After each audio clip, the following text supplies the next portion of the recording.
desprazer quando a vacina vem do PSDB.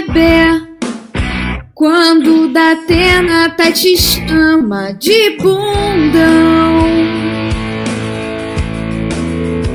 Quem vai perder quando o gado não quer sua indicação? Para o Supremo e até o pastor pede culhão. Tinha imprensa. A meta é se exaltar, comprar uma TV, só grita na Record. E o ministro frita, se antes não morrer, só grita na Record. Tem que exigir que a Anvisa faça a vacina assumir, já que você aparelhou de generais. Vamos mentir, mentir até a nossa base acreditar. Que em 22 a nossa chapa vai ganhar. E o Lula e o PT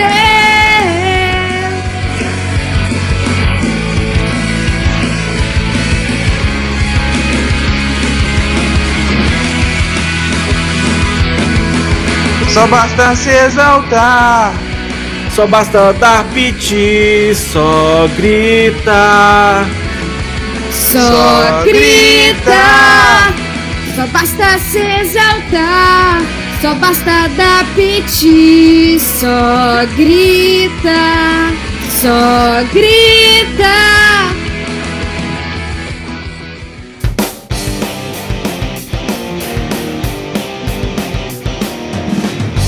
Olá, cidadão e cidadã, tudo bem? Eu sou Vitor Souza e está começando mais um episódio do Midcast Político, nosso formato que debate as principais notícias e causas que ocorreram na última semana e que influenciam no cenário da política nacional. E hoje aqui comigo temos ela, Adi Ferrer. Tudo bem, Adi? E aí, galera, tudo ótimo, começando com uma música feliz, alegre pra cima. Nessa semana tão animada, né, cara? Claro. Mas vamos seguir aqui a apresentação, porque temos ele, diretamente da Aprazível Manaus, Diego Schinello. Tudo bem, Diego? E aí, cara?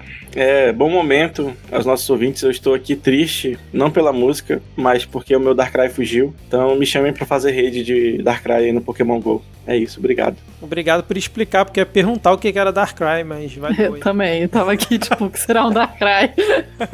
E vocês já ouviram a voz dela, ela que também cometeu a insanidade de aceitar o nosso convite. Quem segue o Midcast no Twitter já sabe. Agora temos a honra de apresentar na nossa bancada fixa aqui, Tupá Guerra. Seja muito bem-vinda ao Midcast. Olá, pessoas, tudo bem com vocês? Pois é, aceitei, eu gosto de falar de política, então vamos lá, né? Vamos tentar ver como que é isso. Maravilha, Tupá, seja bem-vinda aqui, vamos juntos agora. E completando o nosso quinteto de hoje, temos ele, o sempre animado Rodrigo Hipólito. Tudo bem, Rodrigo? Pô, não, Vitor, eu tô aqui mó triste, cara. Em homenagem à música inicial, tô aqui triste, pensando no Lucas Boquinha de Algodão. Quem pegou a referência do Confissões de um Emo aí. Nossa, cara. Retornem ao vídeo, cara. Retornem a Confissões de um Emo. Se você não se lembra, Vitor, volta lá, cara. Isso aí são referências que não pode faltar na sua vida. Mas eu tô aqui puxando a minha franja. É isso que eu ia falar, não é fácil manter a franja lisinha, né? Cara, não recordo isso não, vou pesquisar depois aqui. Mas como já é de praxe, vamos deixar aqui todo mundo alinhado na mesma tempolinha e informar que estamos gravando diretamente do dia 3 de novembro de 2020, dia de apuração da eleição americana. Adi, nossa correspondente internacional, como tá aí por enquanto, nesse momento? Tá fudido pra caralho. Só espero que quando sair o episódio a gente possa dizer a Adi estava chorando por nenhum motivo. Mas tá foda, galera. Eu tenho até uma pergunta pra fazer sobre isso antes de começar a pauta. Se o Biden desistisse da campanha, o Ciro ia pro segundo turno? E se o Trump pedir recontagem, é o Aécio que entra no lugar dele, cara? Fica sempre a dúvida aí, né? Ai, meu Deus do céu, enfim. Se você já faz parte dos 10 ouvintes, sabe como funciona a nossa dinâmica, mas se você está chegando por aqui hoje, nesse nosso formato, nós dividimos o episódio em 2 blocos temáticos e dependendo da semana ou do fato relevante, podemos ter outros momentos aparecendo por aqui também. Mas antes de começarmos, eu gostaria de lembrar que se você escuta o Midcast pelo Apple Podcasts, por favor, avalie a gente por lá e faça o nosso podcast se tornar ainda mais relevante dentro da plataforma. Isso ajuda demais no nosso crescimento. Já estamos com mais de 50 avaliações lá na Apple. Obrigado aí a todos os ouvintes. E se você quer nos ajudar a pagar a hospedagem do podcast e incentivar o nosso trabalho de produção, você pode colaborar mensalmente com R$5 lá pelo PicPay ou pelo Padrim e ainda vai receber conteúdo extra quase toda semana. Se não for atrapalhar seu orçamento, pelo PicPay é só baixar o aplicativo na Apple Store ou na Play Store, procurar por Midcast e assinar o nosso plano, e no Padrim é só acessar padrim.com.br/Midcast. Beleza? Agora, sem mais delongas, vamos iniciar o nosso episódio com um bloco de polêmicas, piadas e... E pega fogo, pega fogo, cabaré.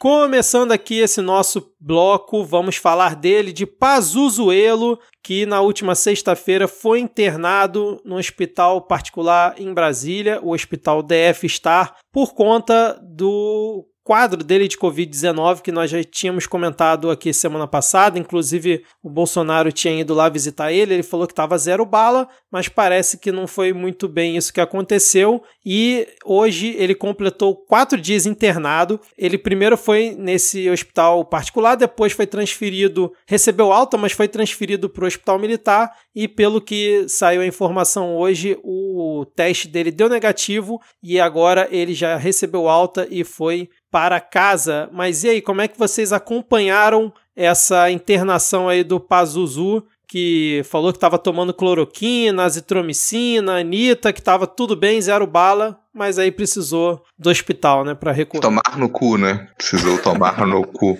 Você acha que rolou um ozônio lá? Cara, acho que tudo é possível. Esse pessoal aí vai experimentar de tudo, né? Mas a gente tava aqui na torcida pra que ele entrasse, né, no Palácio Celestial. Infelizmente não aconteceu. Eu queria dizer que um soldado usar a metáfora de estar 0 bala, eu já acho preocupante, né? Porque o soldado com 0 bala, ele costuma entrar no Palácio Celestial, como disse o Rodrigo.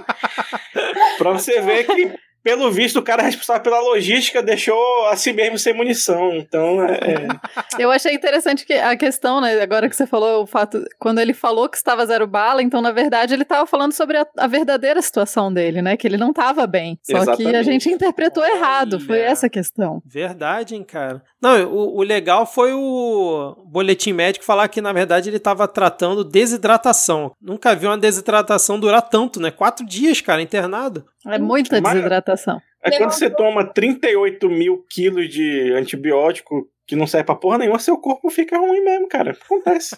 Pois é. Eu não sei se foi algum de vocês que comentou no grupo, né? O que causa desidratação é febre e caganeira. Então a gente já sabe, assim, o que o levou ao hospital, né? Exatamente. Então ele pode não ter tomado no cu, mas com certeza a recíproca foi verdadeira. Suando frio e cagando litros. Caraca, cara. Meu Deus do céu. Mas eu queria falar que um dos efeitos colaterais do uso da hidroxicloroquina é justamente a anemia, a hipoglicemia, então anorexia não, né, você não ter vontade de comer, na real, né? Nesse sentido, no caso das bulas de remédio. Então a desidratação dele pode sim estar ligada aos remédios que ele estava tomando e que o governo estava prescrevendo um remédio para a população. Eu quase acreditei piamente que ele estava bem naquele dia quando o Bolsonaro foi visitar ele, com aquela cara de rabo que ele estava. Bem. Agora, o Bolsonaro, né, o médico Bolsonaro, né, o nosso ministro da Saúde, parece que não surtiu muito efeito o tratamento que ele recomendou, porque depois que o Pazuello foi internado, incrivelmente o Bolsonaro, nesses últimos 4, 5 dias, não comenta mais sobre cloroquina, sobre a Anitta, simplesmente sumiu essa retórica. Vocês acham que isso vai durar por muito tempo, ou daqui a pouco ele volta a falar mesmo quando tiver nenhum outro balão para soltar aí, nenhuma cortina de fumaça para inventar comentar? Tudo depende se ter acabado com o estoque ou não, né, cara? Se tiver conseguido acabar com os estoques, ele não fala mais nisso, não vão nem lembrar que existiu. Mas já passou 18 anos?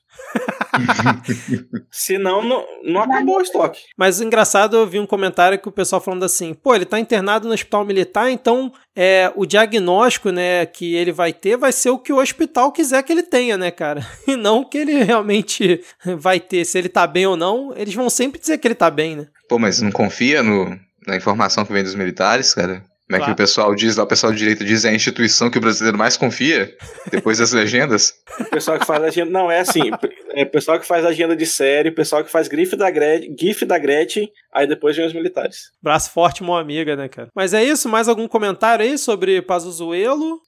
Só que o nome é genial, Pazuzuelo. Acho que o Pazuzu fica um pouco ofendido, mas fora isso. Vamos tentar usar então só o Pazuelo a partir de hoje, né, pra ele não ficar com muita raiva da gente. Pode usar o Pazuzuelo. O Pazuzu não é tão chato assim, só acho injusto com o pobre do Pazuzu. Por falar em demônio, eu descobri um tempo desses e eu queria partilhar aqui o porquê do capeta ser uma mochila de criança. Vocês sabem? Não. É porque ele tá sempre nas costas dos inocentes. Caramba, cara. Gostei. A minha vida mudou quando eu descobri isso. É isso, obrigado. Esse é meu testemunho. Eu achei que era porque ele era pesado, sei lá, alguma coisa assim. Mochila de criança geralmente é sempre muito pesada, né? Mas não tem nada a ver. Ou porque não seguia regras do metro, né? Mas aí teria que especificar, né? Mochila de criança de Jequié. Ai. Vamos seguir então aqui, já que acho que acabou o estoque de piada sobre Pazuello, e vamos falar sobre o grande feriadão em Noronha, #Noronhense, com dinheiro público, né? Porque Flávio Bolsonaro pediu reembolso de voo para Noronha no último feriado, né? Que a gente teve aí Opa, deu branco aqui, o último feriado de finados, mas a assessoria dele falou que foi um ledo engano, foi sem querer isso que ele fez. E aí parece que o nosso condenado Sinistro Salles também emendou lá o feriado, ele foi cumprir a agenda, falou, já que eu tô por aqui, por que não dar uma esticadinha, né, por mais uns 3 dias aqui? E, inclusive, no próximo tópico a gente vai comentar o que ele aprontou, mas em relação ao Flavinho Desmaio, como é que vocês viram isso aí, passando o feriado e pedindo reembolso das passagens? Que coisa boa, hein? Um feriado que era pra gente honrar os nossos antepassados, né? Visitar cemitério. Isso. A pessoa vai pegar uma praia e pescar sardinha. Eu acho interessante que...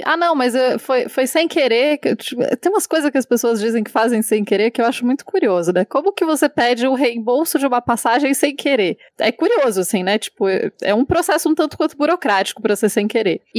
Mas não, então fica tudo bem, né? Tadinho, ele errou, gente, coitado, né? Não vai ter, não devia ter nenhum tipo de reprimenda oficial, porque, enfim...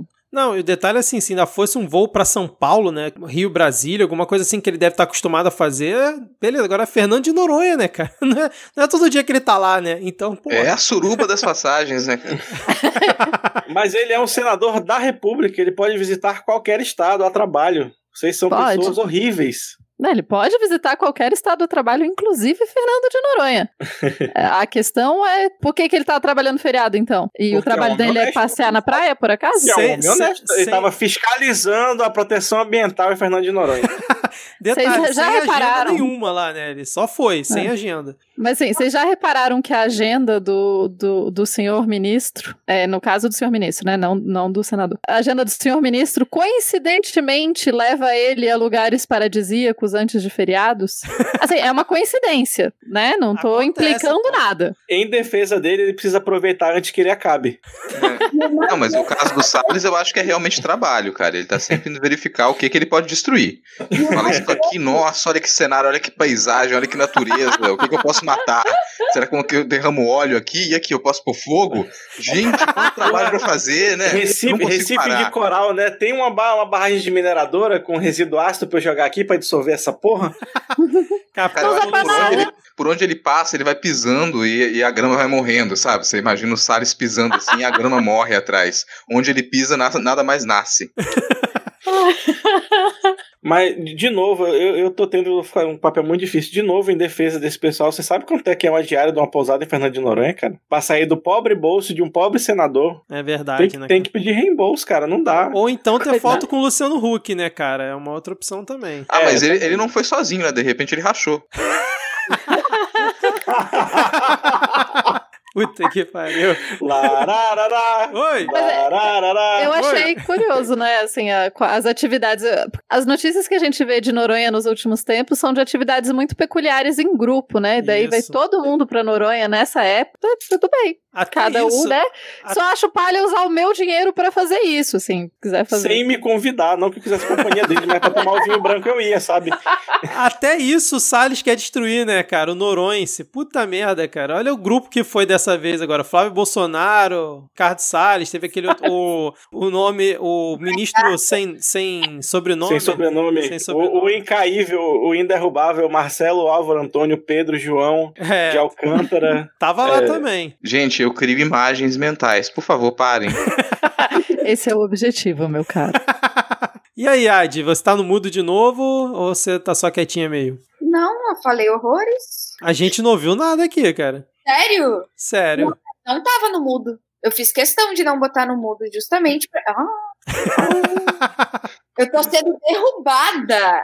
Mas olha ele, hein? Olha ele, hein? Olha ele, hein? É porque emo é muito introspectivo. De repente você tava falando com você mesmo, cara. Mas fala aí, Adi. Porra, aí a segunda Adi tava concordando comigo, cara. Eu tava falando um monte de coisa foda. Não, tinha um monte de coisa legal pra falar, sabe? Mas agora vocês me cortaram. Eu estou muito triste. Mas eu acho que não tão triste quanto o fundo do poço em que Ricardo Salles se enfiou enquanto ele estava bebendo. Ele abriu o seu Twitter e meteu um nhonho pro presidente da Câmara. Olha ele, hein? Olha ele, hein? Olha ele, hein? Na verdade, ele não. Foi o hacker aqui que fez isso, Adi. O hacker. Não seja levana. O hacker de Araraquara não tinha sido libertado? Olha! Ele está solta. Perigosíssimo. Vocês vão aí achando. Araraquara-se.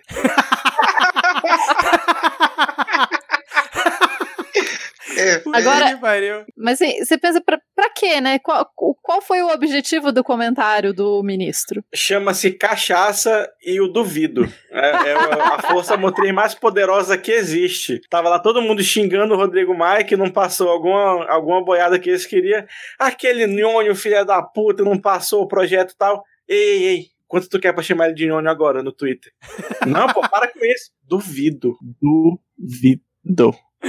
Não, porque, cara, ele demorou 4 fucking dias pra responder o tweet do Rodrigo Maia que a gente comentou aqui no último episódio, né, pra escrever nhonho. Aí vem a nossa querida Carla Zambelli, dá um RT em cima disso. Olha só, com poucas palavras você destrói uma pessoa, ou algo do tipo que ela botou assim, né, exaltando a resposta do Salles, para na manhã do dia seguinte ele simplesmente escrever que, abre aspas, fui avisado há pouco que alguém se utilizou indevidamente da minha conta no Twitter para publicar comentários junto à conta do presidente da Câmara dos Deputados, com quem, apesar de diferenças de opinião, sempre mantive relação cordial. Logo em seguida, ele foi e deletou a conta. Ou seja, a história lá da Cruzoé, de que ele estava entornando todas às 5 horas seguidas na beira da praia, cara, complementa muito bem esse tweet do nhonho. Com certeza foi essa apostinha aí que o Diego falou, cara. Eu não tenho dúvida. Vai tomar no cu, Bolsonaro! Opa,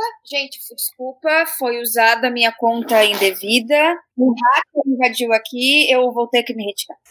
Exatamente, cara. Não, e aí o Rodrigo Maia, ele tava meio pistola, né? Porque acho que um dia antes, ou um dia depois, não sei, ele também fez um tweet criticando o presidente do Banco Central, que parece que tinha vazado uma conversa particular dele. Aí ele botou assim: a atitude do presidente do Banco Central de ter vazado para a imprensa uma conversa particular que tivemos ontem não está à altura de um presidente de banco de um país sério. Então tá certo, né? Porque o Brasil não é sério, né? Então ele realmente tá à altura do cargo que ele ocupa. Mais alguma coisa? Nenhum comentário mais sobre Ricardo Salles? Vou falar que o Rodrigo Maia perdeu a oportunidade de fazer um discurso contra a gordofobia. É verdade. É verdade, cara. E ainda pedir para que alguma rede de TV brasileira consiga os direitos para continuar a transmitir Chaves. Cara, e agora eu fui procurar aqui no Twitter Ricardo Salles, aí que é no tweet da Carla Zambelli dizendo assim: não entendi a exclusão da conta do ministro de Estado Ricardo Salles. O Rodrigo Maia é sócio do Twitter? Onde está a liberdade de expressão? Hashtag nhonho. Convido todos a subir essa hashtag hoje. Aí eu só lembro da Joyce Halseman, né, cara, naquela CPI das fake news, né, cara? Carla, como você é burra, Carla? Cadê os Zambelliers pra ajudar a subir a hashtag, gente? Não tem muitos Zambelliers, não? Zambelliers, nossa. Mais algum comentário, então, sobre a bebedeira do Ricardo Salles ou podemos seguir? Sigamos. Não, só um último comentário aqui, que o desmatamento na Amazônia bateu recorde em outubro e teve um crescimento de 37% em relação a outubro de 2019, né? Já que a gente sempre comenta aqui que o Ricardo Salles faz um excelente trabalho para o que o governo espera dele, então mais uma estatística aí para ele. É por isso que ele foi para Noronha beber morar, então. Exatamente, cara. Mas, rapidão. É porque eu acho que vinho branco não combina muito com desmatamento, mas isso é opinião minha. Vida que segue. Vamos seguir então aqui com o nosso próximo tópico, porque Hamilton Mourão, falando em Amazônia, né, o vice-rei da Amazônia, afirmou que é lógico que o governo vai comprar a vacina chinesa Coronavac e que isso tudo aí foi politicagem do Bolsonaro, que não tem essa história de não comprar a vacina. E aí no dia seguinte o Bolsonaro negou e falou com aquela velha frase dele que a caneta Bic é minha e ele é quem decide. E aí, tá rolando uma, entre aspas, guerra fria entre os dois ou isso é só jogo de cena? O que vocês acham? Pra começar, que esse governo ele tem aquela coisa assim, eu vou enfiar 30 dedos no teu cu. E fica insistindo, eu vou enfiar 30 dedos no teu cu. E aí vem alguém que diz, mas é óbvio que a gente não vai enfiar 30 dedos no teu cu. Mas durante todos esses tempos, vocês ficaram dizendo que vai enfiar os 30 dedos no cu. Então assim... Durante esse tempo já entraram 15. Exato! E agora? O que eu faço? Né? Exatamente isso. É óbvio que a gente vai comprar vacina. Óbvio. Óbvio. Pode crer. Pra mim, assim... É difícil realmente usar argumentos lógicos para prever esse tipo de ação do governo nesse momento, né? Mas eu vejo assim, acho que a gente tem um histórico desde que começou a pandemia de um certo desentendimento ou desajuste entre a pasta da saúde e o governo federal. No entanto, o ministro atual sempre se manteve aí certinho do lado, né, do governo federal. Eu acho que para mim parece mais... É aquela coisa, né? O presidente fala A, aí o vice-presidente fala, não, gente, olha como eu sou legal e moderado. Ele não é bem assim. Daí faz a mesma coisa. Não acho que tem exatamente uma briga ali. E assim, lembrar do livro do Mandetta, e que aquilo que a gente já sabia, né? O Bolsonaro, ele realmente acredita na teoria da conspiração do vírus chinês, de que isso foi feito em laboratório para tentar matar o Trump e destruir o Ocidente. Então, qualquer coisa que se relacione com a China, ele realmente acredita que é esse o caso, assim, que a gente está sofrendo uma invasão por parte da China, e por isso qualquer coisa que é com a China ele vai rebater. Não faz isso só pro público, não. O sujeito ele realmente acredita nisso, assim. Isso é o que é o mais doido. E é aquela velha história, né, cara? A gente vai ficar confiando na palavra do Mourão. Logo ele aí, o cara que é o negacionista de dados públicos. Pra quem não lembra, né, que era entusiasta lá da Constituinte de Notáveis, né, quando ele comentou na época da campanha. Eu não confio em nada do que ele disser, né? Eu ainda fico aí que a versão oficial do governo é essa versão esdrúxula e maluca do Bolsonaro de não querer comprar a Coronavac. Eu acho que ele quis dizer que o Supremo vai obrigar. Pode ser também. No fim das contas, a justiça vai... Toda vez que a gente tem que falar que depende da justiça pra fazer alguma coisa que preste, eu fico todo me coçando, mas é foda. Mas nesse caso é o que vai acontecer, sabe? Não, e ainda vai servir a narrativa deles de dizer que o STF fica obrigando eles a fazerem as coisas, que eles não queriam isso e tal, ou então... Exatamente. É foda que a justiça fazer o que precisa ser urgentemente feito cai cada vez mais na narrativa deles de criminalizar, de marginalizar a justiça, que nem era pra ser tão ativa assim, mas que na falta de tu vai tu mesmo, e acaba virando essa putaria que a gente tem atualmente de insegurança jurídica e ativismo judicial tirado do cu. E outra, o Bolsonaro é realmente o rei do Brasil. Ele se considera o rei do Brasil. As decisões vêm dele, são dele, totalmente dele. Então, o Mourão dizer alguma coisa, ou o Pazuello dizer alguma coisa, que é ministro da Saúde, A palavra dessas pessoas não vale nada, porque a palavra do Bolsonaro não vale nada. Então o Bolsonaro diz pra eles, diz pro Mourão uma coisa, diz pra Azuela outra coisa, vai lá no cercadinho e diz outra, vai lá na frente dos jornalistas e diz outra completamente diferente. Então, exatamente, a gente tá nas mãos dessa cabeça louca do Bolsonaro. É o Joffrey, né, cara? É o rei Joffrey. Tá falando em maluquice só pra trazer uma notícia em primeira mão à gravação. Vocês sabem aquela menina, aquela mulher que estava concorrendo ao Senado pela Georgia, Marjorie Taylor Greene, que ela tem toda a base da campanha dela no QAnon. Ela acaba de ganhar uma vaga. Então temos aí na maior potência mundial ainda, né, querendo ou não, mesmo que esteja caindo, temos aí uma conspiracionista na cadeira do Senado. Nossa, cara. Eu não duvidava nada, assim. Tô imaginando. E ela é declarada, mas tem mais um monte de congressista americano que se firma no QAnon. Ah, com certeza. O próprio presidente se firma no QAnon, né? Então... O próprio presidente, o próprio nosso presidente também, né? A gente também não tá muito atrás.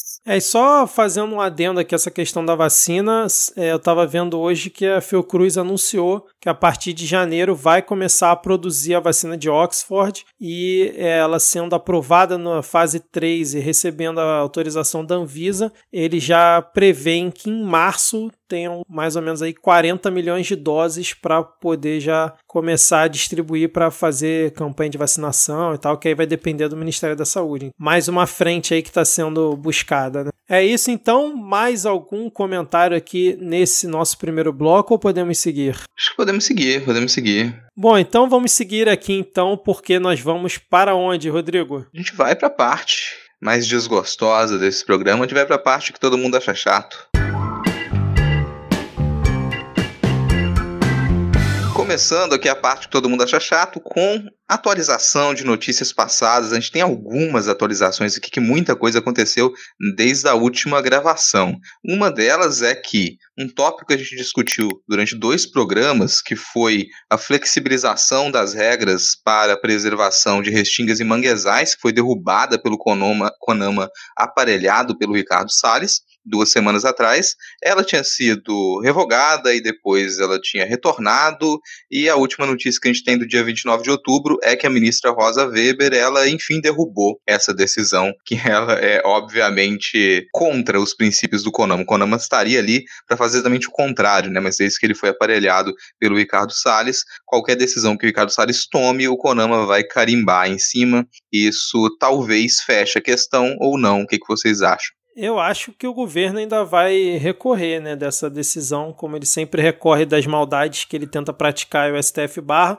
mas é mais um caso do que o Diego falou, né, a gente dependendo do STF, do judiciário, para poder fazer o mínimo, né, cara, que é revogar esse tipo de situação. E falando em exploração, o Bolsonaro estava comemorando nesse final de semana, né, lá do Noronha, do governo, que agora parece que está autorizada a pesca em Fernando de Noronha e mais uma outra situação que o Salles resolveu lá. Ele estava comemorando no Twitter esse final de semana. Eles autorizaram a pesca de sardinha nos mares de Fernando de Noronha, que é uma proibição que ela existe desde a criação do parque em 1988. Então isso é uma coisa que os antiambientalistas tentam fazer há bastante tempo e eles conseguiram com uma decisão de cima para baixo, né? A ideia de que, isso aqui já está suficientemente preservado, vamos liberar para que o pessoal pesque, porque já tem peixe demais por aqui. E o secretário de pesca, ele estava, inclusive, comemorando, né? Ele se colocou num barquinho, foi lá para o meio do mar para ficar perto dos outros barquinhos pesqueiros e comemorar, olha o avanço,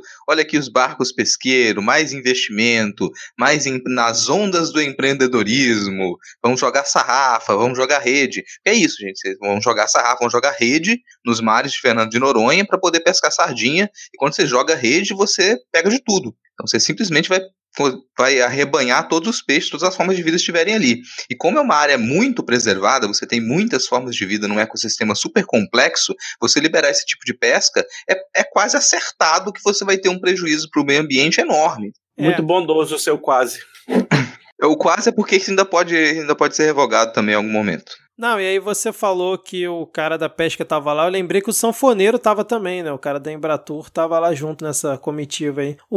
A outra situação que eu falei que o Salles resolveu, né? Quem tu acha que meteu a notinha de 200 em cima da mesa pra convencer o Salles? Uma notícia aqui da revista Fórum dizendo que o Salles privatizou um mirante para empresário sócio de bolsonarista e de ator global, cara. E aí dizem que ele estava justamente comemorando essa concessão do mirante do Boldró para o Paulo Fatuc, e aí foi quando rolou o tweet do Nhonho, né? Tava lá regado a vinho branco. É o QI Anon, né, cara? QI Anon, muito bom. Mas, cara, a próxima atualização, ela vem pra mostrar que tirar roupa na internet dá dinheiro mesmo, né, Rodrigo? Dá dinheiro, cara, dá dinheiro. Demonstra isso e demonstra que a gente só perde. Quando a gente acha que a gente ganhou, a gente perdeu. Porque não interessa quem ganhar ou quem perder, todo mundo vai perder. É exatamente o que eu ia falar, né? Como já aprendemos, todo mundo vai perder, não importa quem ganhar ou perder. Então, gente, eu vou pronunciar o nome, preparem um vômito, tá? Abraham Weintraub, ele foi reeleito diretor executivo do Banco Mundial por um mandato de até 2 anos, e isso significa que ele vai continuar ganhando mais de 100 mil reais por mês. A gente comemorou a queda dele porque era impossível ter uma pessoa daquela como ministro da Educação, só que foi a queda pra cima, né? Foi o cair pra cima. Eu não consigo nem imaginar o que eu faria com o salário dele, na real. Vou calar minha boca pra ficar pensando no que eu compraria. Talvez 100 milhões de balas fino. É uma boa ideia aí, o Abraham. Mas, ei, dica de brother. Terapia, cara. Você consegue. Agora você não tem mais desculpa, você tem dinheiro.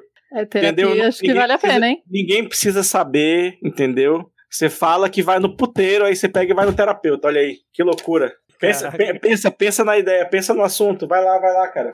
Não, quando eu vi essa notícia, eu só fiquei lembrando daquela investigação contra ele aqui, que realmente morreu, né, cara? Depois que ele fugiu lá para os Estados Unidos. Quer dizer, fugiu não, que absurdo eu falar isso. Depois que ele ganhou esse nobre cargo no Banco Mundial, né, e foi lá. Mas é bom lembrar.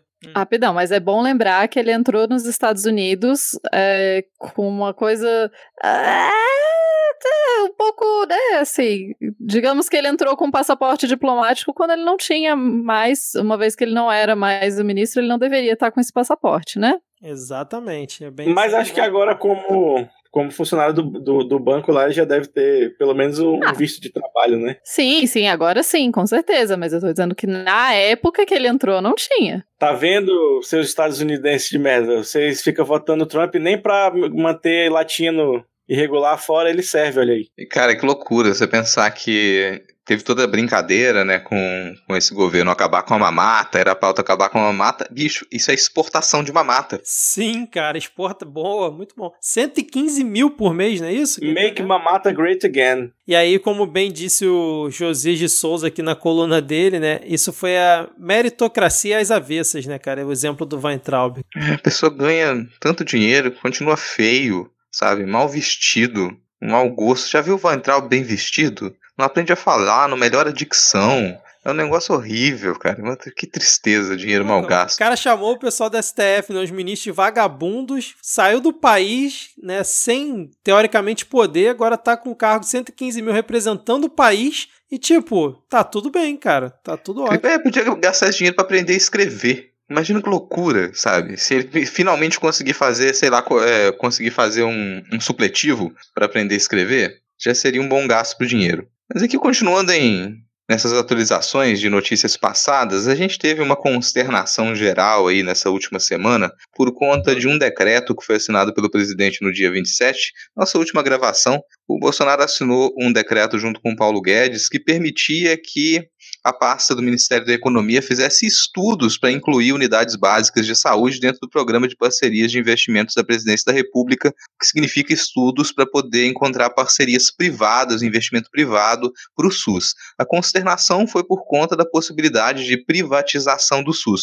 o que é obviamente inconstitucional, mas foda-se a Constituição. E depois de muita reclamação disso ter surtido um efeito bem negativo, inclusive na imprensa, o Bolsonaro ele revogou o decreto sobre privatização de unidades básicas de saúde. Não, e aqui, acho que a Ed vai até querer fazer um link aí, eu só queria mandar tomar no cu todo mundo que ficou passando pano pra essa questão, falando, ai não, mas é impossível privatizar o SUS é isso, é aquilo, é gigante e tal, blá blá blá, pipopó. Porra, é óbvio que um decreto desse você não vai privatizar todo o SUS e, enfim, mas cara, eles estão cagando e andando para isso. Eles vão tentando forçar a barra o máximo que der. Então, bota esse decreto, testa, repercussão foi ruim. O próprio Bolsonaro, 2 dias depois, falou que vai voltar com um decreto de outra forma para tentar viabilizar essas parcerias. Então, assim, a galera, em vez de apoiar, né, a situação, ou simplesmente ficar quieto, não fala nada. Tem uma galera aí, não, fica passando pano, não, é impossível privatizar o SUS, isso é um exagero que estão fazendo. Foi a mesma coisa na reforma trabalhista e por aí vai, né? Vários outros exemplos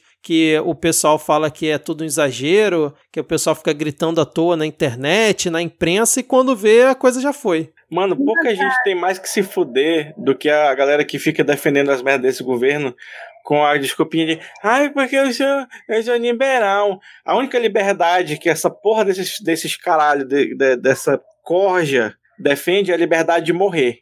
Deles matarem da gente morrer, entendeu? Então você vai ficar aí com o seu discurso empreendedor, está no teu cu, cara. A única liberdade, o único liberalismo que você vai conseguir é o liberalismo de morrer à míngua, entendeu? Sem ter direito a... Porque, sabe, mas é só a unidade básica de saúde. Sabe o que é unidade básica de saúde? Eu já falei no programa passado, vou falar de novo. Unidade básica de saúde é prevenção. Se você não tem unidade básica de saúde funcionando plenamente, o pronto-socorro que já tá fudido, com 80% da capacidade lotada de Covid-19, vai ficar com 130%. 130% de pessoa no pronto-socorro quer dizer que tem uma cabine frigorífica do lado dele, cheia de cadáver, filho da puta. Porque não é como se a gente não tivesse visto isso como um exemplo prático, né, gente? Assim, vamos deixar claro que quando se fala de porcaria de um frigorífico do lado do pronto-socorro, não é um exemplo hipotético, né? Isso são questões práticas. E eu acho que, assim, quando fala do SUS, você quer mexer no meu brio, é falar do meu SUS, né? Eu tenho uma paixão toda enorme pelo nosso sistema de saúde e eu acho um absurdo mesmo, assim, eu vejo que em parte vem de uma ignorância, muita gente não entende como o sistema funciona, né, então quando fala unidade básica de saúde, o que significa a unidade básica de saúde? Ela é a base de toda a estrutura do sistema.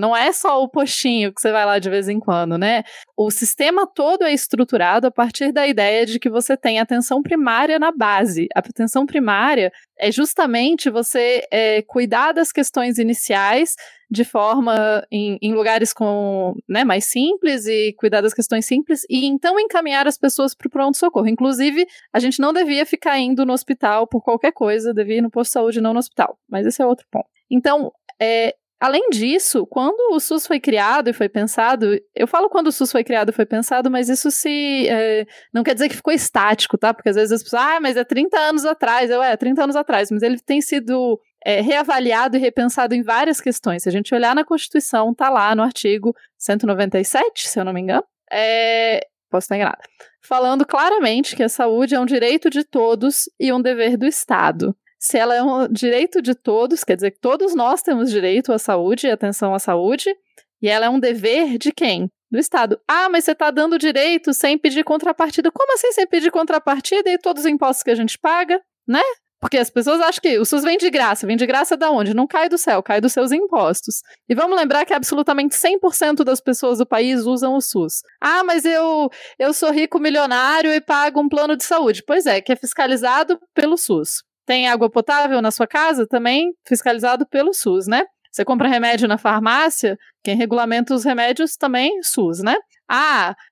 Sei lá, você vai em restaurantes? Também temos aí mais uma questão do SUS, porque o SUS ele vai muito além do que curar a doença, ele vai muito além do que simplesmente... Inclusive, ele vai mais além da prevenção. O que o SUS busca é a promoção da saúde, é criar um ambiente favorável para que você tenha saúde. Mas não funciona. Não tá funcionando perfeito. Quer dizer, tem algumas cidades que funcionam até bem. Não tá funcionando perfeito. Não tô achando aqui que funciona perfeito. Uso, inclusive, o sistema, posso dizer, de experiência própria. Mas não quer dizer que a gente tenha que destruir, né? Mas se privatizar não vai melhorar. Porque a gente tem vários exemplos. Precisamos de exemplos de privatização de serviço público que melhorou? Sabe por quê? Porque o serviço público ele não tem o objetivo, e eu acho isso muito importante, o objetivo do serviço público não é lucrar, o objetivo do serviço público é servir a população.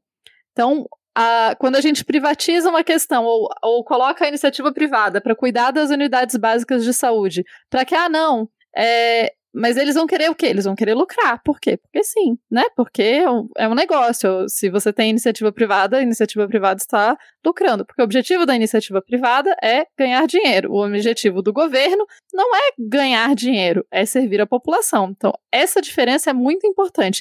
Inclusive, essa diferença é muito importante quando as pessoas são, porque tal pessoa é um excelente administrador. Ele é um excelente administrador público, porque são coisas diferentes. Administrar uma empresa e administrar o serviço público são coisas diferentes. Enfim, eu pistolo um pouco com isso, gente, mas defendam o SUS. E assim, é conversinha, né? Mas não era bem uma privatização, era mais... Não, gente, a gente tem que pensar em formas de melhorar o sistema, com certeza. Mas não quer dizer que a gente precisa explodir ele para fazer isso. Perfeito, Tupá. Eu quero dar palmas. Gente, eu sou muito apaixonada pelo SUS, de verdade. Já que ela tá falando tão apaixonada pelo SUS, a gente essa semana também falou bastante aqui no Midcast. Teve o Segue o Fio sobre uma thread do Observatório Covid-19 com a narração da Letícia Dacker. O Segue o Fio número 65, você confere também aí no feed. E eu e o Vitor, a gente conversou com a Ana Paula Salviati para falar sobre a viabilidade econômica do SUS. Tá bem interessante, bem legal. A gente teve uma aula de economia com ela e também tá no feed. Um episódio que teve feedback excelente dos ouvintes aí, para quem ainda não ouviu, fica realmente a dica. E só rapidinho aqui, Rodrigo, antes de você puxar o próximo tópico, falando em Ana Paula, né, que falou muito sobre economia também junto com a gente no episódio sobre o SUS. Tem uma notícia que saiu agora, né, que o Senado aprovou a autonomia do Banco Central e agora isso vai ser votado na Câmara. É um assunto que a gente vai ver se se comenta sobre ele aqui em algum momento, porque é um ponto muito importante da gente ficar acompanhando. Beleza, vou pro último tópico aqui dessa primeira parte do bloco, porque a gente está falando do SUS, e o SUS foi um dos principais destinos dos milhões de comprimidos de cloroquina que foram produzidos pelo Exército. A gente teve uma notícia a respeito disso nessa semana. Vou lembrar que a aquisição pelo governo da cloroquina ela é investigada ainda no Tribunal de Contas da União por um suposto superfaturamento. E eu tô falando suposto, é até engraçado, porque mesmo que você tirasse essa suspeita por baixo, ainda é um superfaturamento, porque o produto ele foi comprado com um custo 167% mais caro do que seria praticado no mercado. E essa empresa do Exército que ela realizou a compra e a produção de cloroquina, o Laboratório Químico e Farmacêutico do Exército, foi revelado que ela procurou o Grupo Sul Minas, que é responsável pela venda de insumos para a fabricação de cloroquina, quase um mês antes, em relação à única concorrente que ia participar da competição para a fabricação da cloroquina. Então, aparentemente, ali nessa licitação, a gente ainda tem uma nítida ilegalidade. Cara, eu tava lendo essa reportagem da CNN e realmente, né, os caras foram consultados antes, entre aspas, consulta informal, deram um preço completamente absurdo e depois, quando abriram a licitação, vieram com um preço menor do que o do concorrente, assim, uma baita coincidência, né, cara? Querem fazer mais algum comentário sobre isso ou eu posso já puxar as discussões, assim, mais irritantes e tristes que a gente vai ter aqui hoje? Pode puxar, eu ia fazer propaganda da exposição, mas eu faço no final. Pode puxar. É melhor, até porque se é uma coisa positiva, né? Vamos deixar mais pro final. E para continuar essa parte que todo mundo acha chata, eu gostaria aqui de, primeiro, né, chamar todo mundo para assinar o manifesto O Sul é Seu País, que a gente vai aqui defender a separação dos estados do sul do país. E para falar um pouco sobre as razões disso, eu quero chamar aí a nossa correspondente especial, né, do Sul é Seu País. Não, só um adendo que o novo país vai se chamar Estados Separados do Sul, porque nem eles querem se unir. A gente se odeia, é uma coisa assim absurda. Mas a gente vai estrear aqui agora o quadro Sulistas Fazendo Merda. E antes que me falem que eu sou xenofóbica, eu não sou xenofóbica. Nasci no Rio Grande do Sul, morei 21 anos da minha vida no sul do país, 8 deles em Santa Catarina. Porque agora a gente vai abrir o dossiê. E eu quero começar com sulistas fazendo merda, porque eu quero tocar no coração de você, sulista, assim como eu. Sério que vocês estão achando isso normal, velho? Vamos começar. Tá na praia do Campeche, em Florianópolis. E aí é mais uma puxadinha de orelha. Gaúcho gosta de sair no meio do feriadão daqui e ir passar lá nas praias de Santa Catarina, porque as praias do Rio Grande do Sul são umas bosta. Só que daí chegam lá no meio de uma pandemia, o que acontece? Exatamente, Covid-19. Não pode. Mas aí foi lá uma equipe da NSC TV, que é a afiliada da Rede Globo, para gravar a faixa de areia, porque tinha banhistas ali, o que é proibido pelo decreto do governo do estado por conta da pandemia.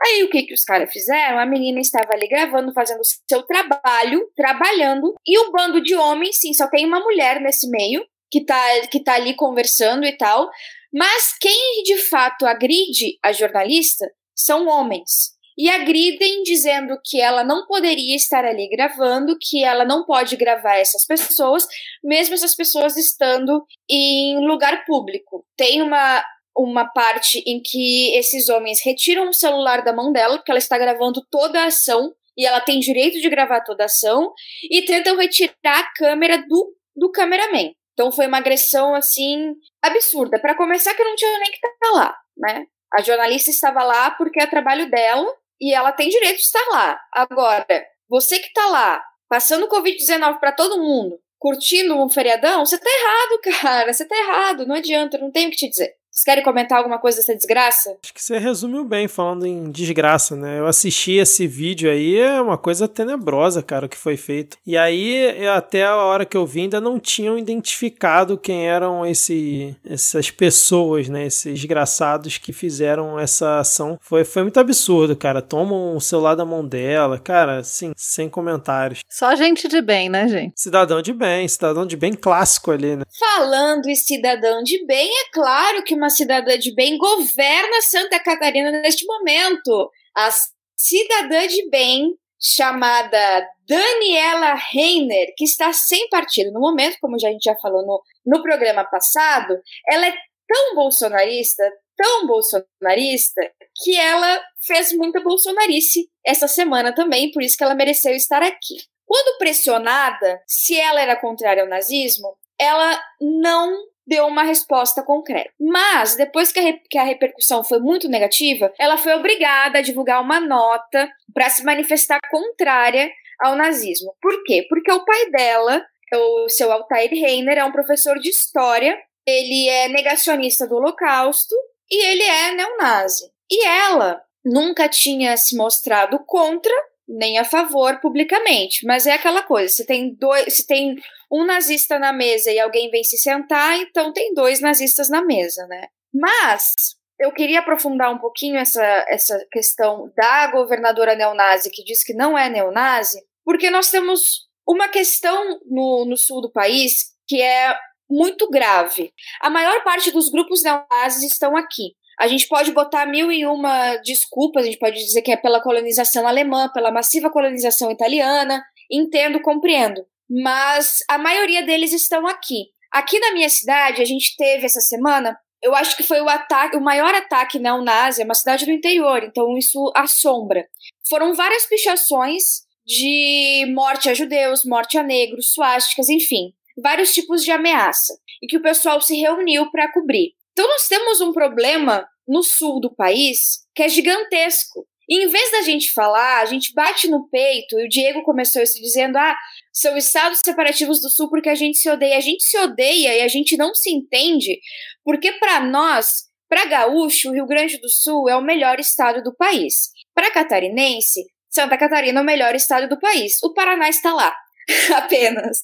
Mas se a gente vai vender como o melhor estado do país, o que a gente está fazendo? O que é na nossa cultura sulista que pode ajuda a proliferar esse tipo de praga? Eu acho que a gente precisava falar sobre isso e ter uma parte só sobre o sul do país, porque eu acho que a gente não está percebendo muito bem que, por mais que o Rio de Janeiro ele já seja dominado pelo bolsonarismo, nós temos aqui um antro muito gigante de extrema-direita. Aqui é um campo muito fértil para o bolsonarismo se espalhar. E precisa começar da gente, nas nossas reflexões, né? E eu acho que agora com a governadora neonazi, que diz que não é neonazi, mas a essa altura, se a pessoa se preocupa tanto com o rótulo, ela já deveria ter se posicionado anteriormente. Ela só se posicionou depois que ela recebeu um monte de crítica. Eu acho que com isso a gente se abre um pouco mais os olhos para essa problemática aqui que a gente tende a esquecer. Não, e aí teve o caso dos tweets que ela apagou, né? Primeiro recomendando o pessoal usar máscara, e aí a galera foi nos comentários, e olha que o perfil dela nem é tão seguido assim, acho que ela tem 5 mil seguidores, alguma coisa assim, na última vez que eu vi. Mas a galera chegou em peso lá pra criticar ela, que isso, ficar mandando usar máscara, que absurdo e tal, ela, apagou. 2 dias depois ela faz um tweet repudiando o ataque aos jornalistas aí que a Adi muito bem descreveu, e aí a galera novamente chegou lá nos comentários, começou a criticar, eles merecem, eles plantaram isso e tudo mais, ela foi e apagou de novo, cara, impressionante. O problema da Daniela é que ela foi salva do impeachment pelo bolsonarismo, só por isso. O Carlos Moisés, ele virou as costas ao bolsonarismo e perdeu. Naquele momento, ela já se tornou refém do bolsonarismo, refém dessa ideologia. Então ela não pode se manifestar nem um azinho fora da linha. Isso também preocupa, porque ou é aquela situação, ou ela é neonazi ou ela é refém do bolsonarismo, ou ela é os dois, entende? Não tem, parece que na gestão dela a gente não consegue achar alguma coisa fora disso, fora de coisa ruim. Não dá, velho, não dá. E falar em coisa ruim, Curitiba tem coisa ruim também, tô falando, é só sul. Eu ia falar Mas é só pra falar dela ainda antes, fala. Eu só ia comentar, né, que você falou, ou ela é neonazi, ou ela é bolsonarista, ou por que não os dois, né? Porque... Eu já ia falar que ela tá perdendo uma grande oportunidade de aumentar a base dela, né? Se ela se assumisse, ela com certeza ia ficar aí incaível igual... Pois é, e eu acho essa questão tem vários estudos que mostram que acho que 90%, enfim, os grupos neonazis se concentram especialmente no sul, né? E é um problema que a gente precisa lidar. Fora a parte ridícula de ser nazista no Brasil, mas fora essa parte ridícula, é um problema que a gente tem que pensar nisso, a gente tem que falar sobre isso, a gente tem que questionar isso e tem que levantar que não é aceitável, não deveria ser, e, enfim, né?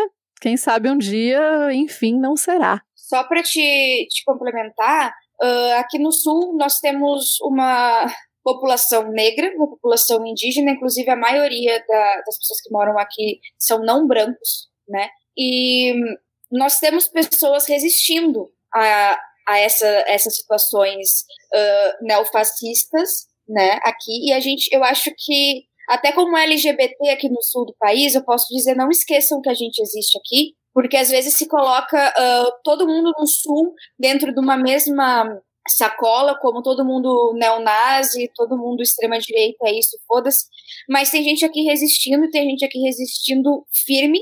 A Winnie Bueno, inclusive, eu acho que vocês devem conhecer, ela é uma ativista negra, ela é maravilhosa, acadêmica, ela tá sempre no Twitter com questões da negritude, e ela é daqui de Pelotas, da minha cidade, Pelotas, Rio Grande do Sul. Então a gente tem negros, tem galera aqui lutando sim, e não esqueçam da gente, porque a gente tá num antro de cobras e a gente não consegue sair, isso é um pedido de socorro.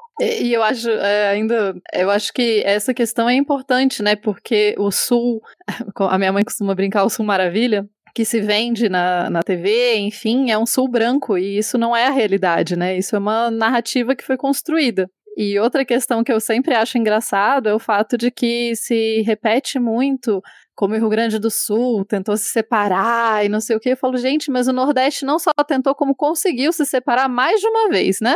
E daí o Sul que ficou com a peixa, mas enfim, vai saber, né? Vai entender como...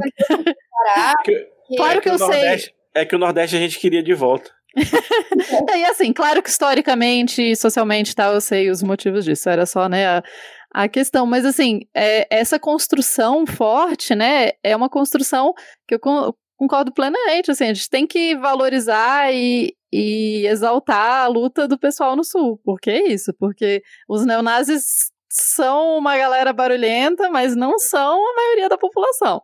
Exatamente. E a gente começou hoje com uma banda do Sul também, a Fresno aqui de Porto Alegre. Curiosidade também, o ex-baixista da banda, o Estevam Tavares, é primo dos meus irmãos, então nós praticamente estamos em família, porque no Sul todo mundo é família, né? Momento trivia. Não, rapidinho, eu vou só ler um momento redneck.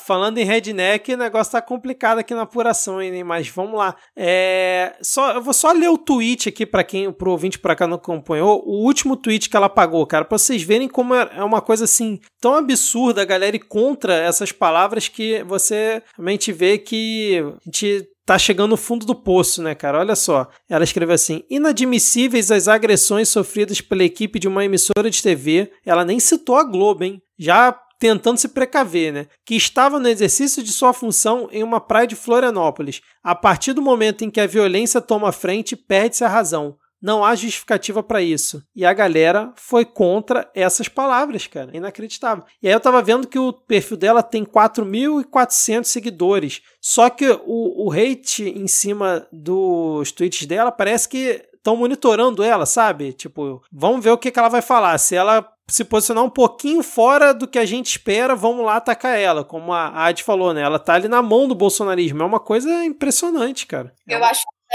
que a região sul do país já tem sido uma região estratégica para a ideologia mais radical, né? Eu acho que ele tem apostado muito e botado muito essa questão do orgulho do sul, né? Ele tem brincado muito com isso. Cara, e tipo, a gente não tá falando de uma prefeita, sei lá, de uma cidadezinha pequena, que já seria um absurdo, a gente tá falando da governadora do estado, cara, se pautando por conta disso, hein? Cara, não sei, eu acho isso até um pouco... Não me surpreende que uma governadora bolsonarista no cenário atual, ela seja controlada, assim, isso pra mim até já era o esperado. Eu acho mais assustador ainda que isso comece a chamar atenção além das posturas dela, além do que ela defende, além do histórico que ela tem. Isso para mim é muito mais problemático. Assim, puxar um pouco ainda nessa discussão que vocês estavam fazendo aqui, que tem uma coisa muito difícil de analisar, que é muito complexa num país como o Brasil, que é perceber os limites entre o orgulho cultural e o momento em que você passa a entender a sua cultura como superior às demais. E aí eu retorno a isso que a Tupá estava comentando, o modo como se construiu a ideia do orgulho no Sul. Sabe, claro, você tem outros exemplos pelo país, mas para mim isso é muito mais nítido no sul do país. A maneira como se contou tradicionalmente a história das relações entre os estados do Sul e o Rio Grande do Sul principalmente e os demais estados do Brasil, ela é uma coisa muito específica. Ela sempre ressaltou esse aspecto, essa invenção de que o Sul ele trabalha mais do que os outros países, dos outros estados, de que ele paga mais impostos do que os outros estados, de que ele sustenta uma ideia de civilização que ela não estaria presente nos demais estados do país. É algo similar ao que acontece, por exemplo, com São Paulo, acreditar que ela realmente sustenta o Brasil, algo assim, mas lá com esse aspecto cultural de peso. A nossa cultura representa a civilização, enquanto as outras culturas do restante das regiões do Brasil, elas são algo mais primitivo. Sabe? Isso é vendido, isso é propagado e você faz com que as pessoas acreditem nisso internamente também. Aí reside um grande problema, porque a gente também não pode lutar contra isso e querer destruir também um orgulho cultural, porque seria repetir o mesmo posicionamento deles.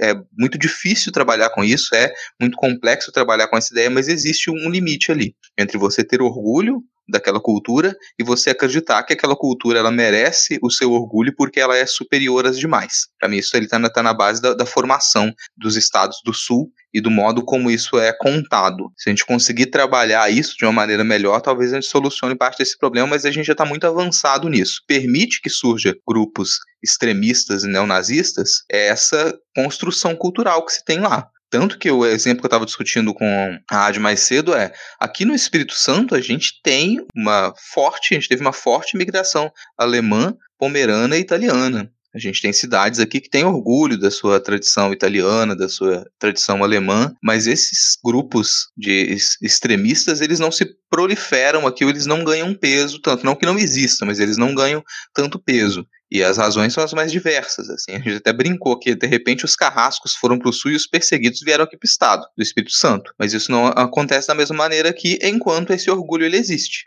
Existe o orgulho dessas tradições culturais e a gente tenta manter, tenta preservar essas tradições aqui, mas sempre em relação com as demais. Então a gente, ao mesmo tempo em que ressalta essas tradições dos imigrantes, a gente tem tradição quilombola, a gente tem tradição indígena e a gente tenta fazer essa mescla, talvez por ser um estado menor também. Então tem as suas diferenças. Eu não acredito que, e eu não vejo razão para pensar que a valorização dessas culturas de imigrantes alemães e italianos, ela precisa ser deixada de lado para que a gente possa tratar esse problema que é a proliferação de grupos neonazistas. E, inclusive, isso pode ser algo a se cobrar internamente, porque a gente tem no Rio Grande do Sul organizações muito fortes para a preservação da cultura sulista. Essas organizações, elas têm que também ser responsabilizadas e ser cobradas por isso. Existe articulação para se manter preservada essa cultura. Se existe articulação, a preservação dessa cultura ela tem que contar com a instrução para que não se prolifere esse tipo de pensamento.